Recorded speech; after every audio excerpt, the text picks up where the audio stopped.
Hello mga kasamo, good morning. At dito naman tayo sa ating mga alagang manok.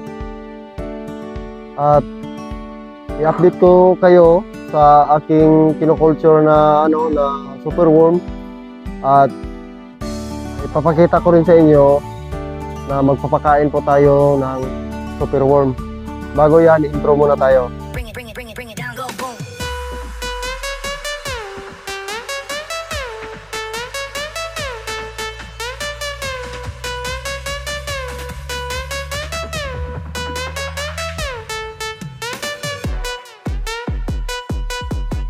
Mga kasamo, noon, yung unang vlog ko, pinapakita ko sa inyo kung paano natin kinoculture yung mga superworm.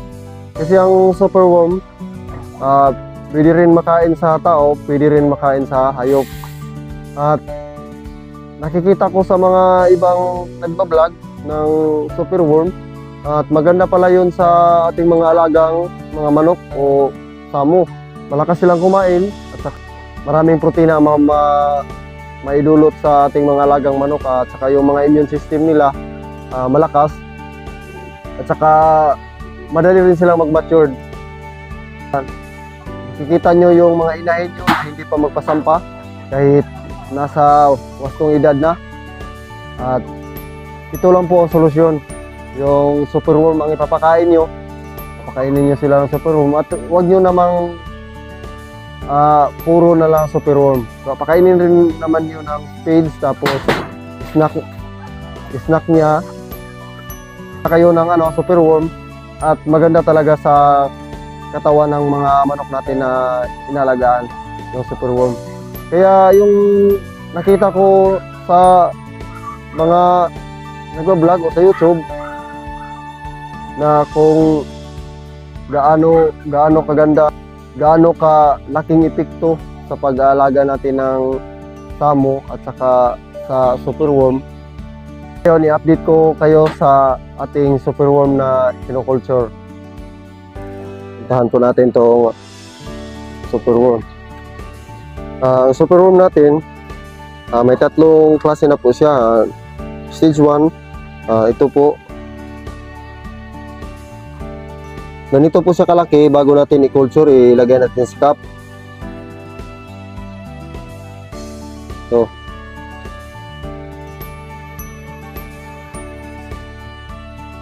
malakas po silang kumain ito. Yung alaga nating samo. Yan o. Pakalaki na.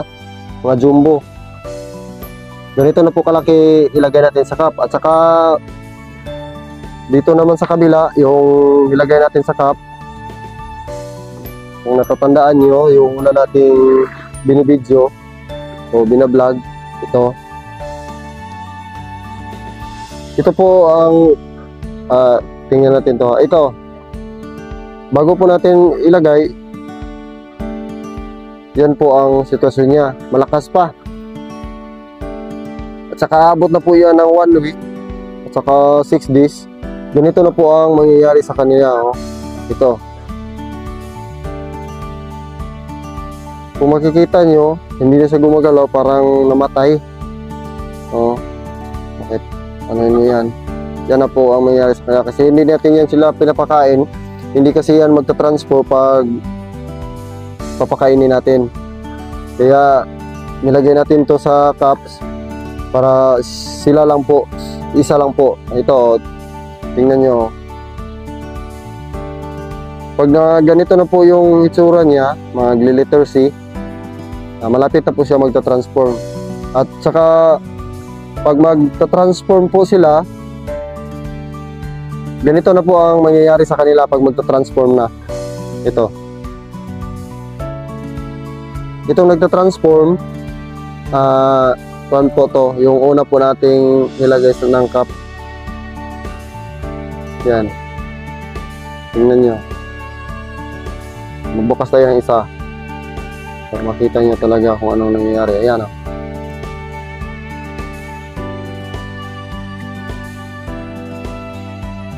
Ganyan po.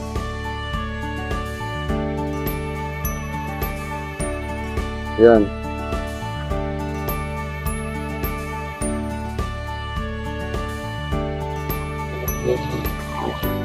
Marami na po to silang nagta-transform, naging Cupa na.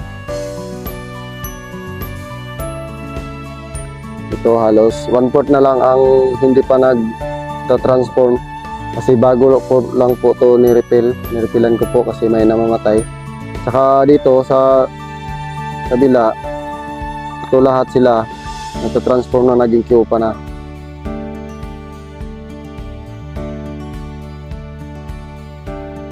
Balik tayo ulit ha, para ano nyo. Una, ito po, superworm. Kung makikita nyo, pag mag-size kayo para malaman nyo kung jumbo na ba o hindi, tingnan nyo, 2 inches po yan ang haba. Maging jumbo na yan po, oh. 2 inches.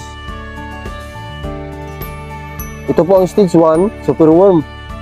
Tapos ilagay natin sa cup dito. Maging ganito siya. Yan. Yan.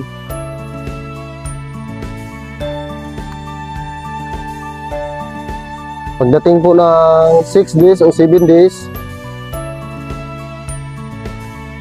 ganito na po ang mangyayari sa kanya. Hindi na siya gumagalaw at maglilitersi na. Yan.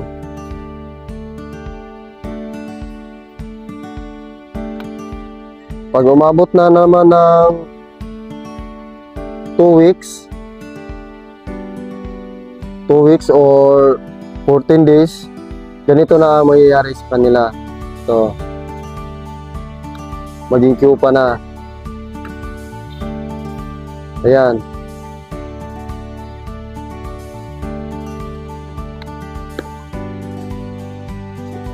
Yan o.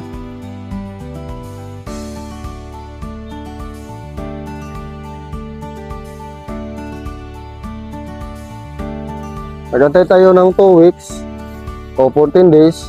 Naging Cupa na sila. Magantay na naman tayo ulit ng 7 days. 7 days o 8 days, maging ganito na rin ang kanilang itsura, na maging breeder na, maging details na sila. Dito ko nilagay yung mga naging details na kasi medyo maliit pa naman. Yung tingnan nyo, nilagyan ko po sila, nilagyan ko po dito. Tapos ngayon kukunin natin to kasi nandito sila sa ilalim. Ganito po.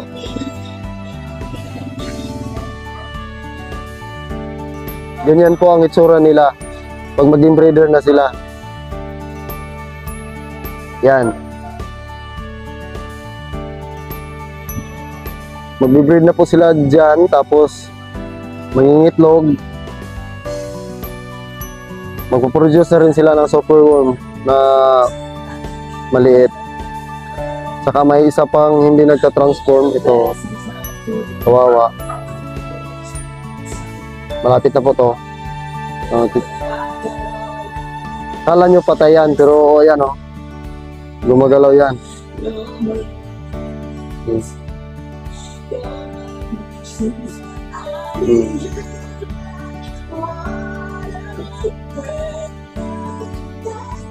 Takpan natin ulit. Dito ko po sila paramihin. Nilagyan ko, lalagyan natin yan.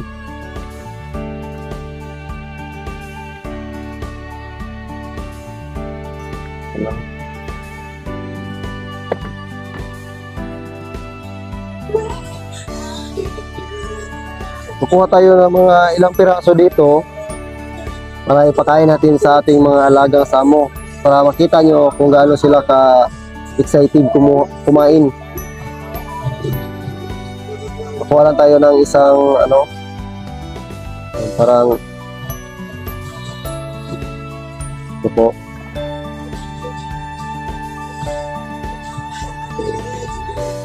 Opo. Ito lang muna kasi itong natira, gagawin ko pa tong breeder. Lakas ko silang kumain ito.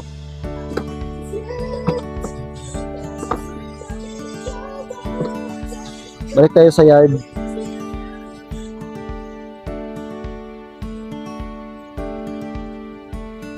Hindi mahirap alagaan tong superworm. Yan. Ano, kita natin yung babae. Tingnan nyo.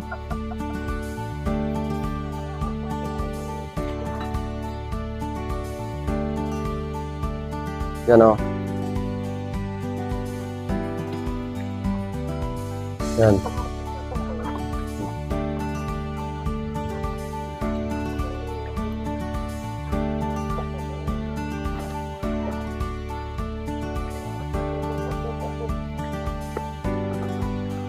Yan.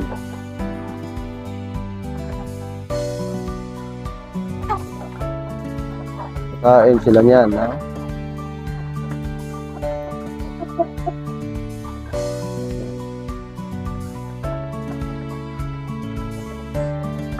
Yan.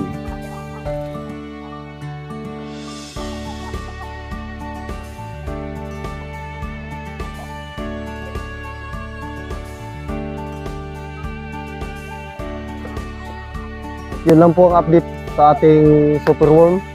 At kung balak nyo talagang mag-aalaga ng superworm, subaybayan nyo lang itong vlog ko kasi ang superworm binablog ko na rin, ginagawan ko na rin ng tutorial itong superworm sa pag-aalaga, sa pagpa-farm ng superworm.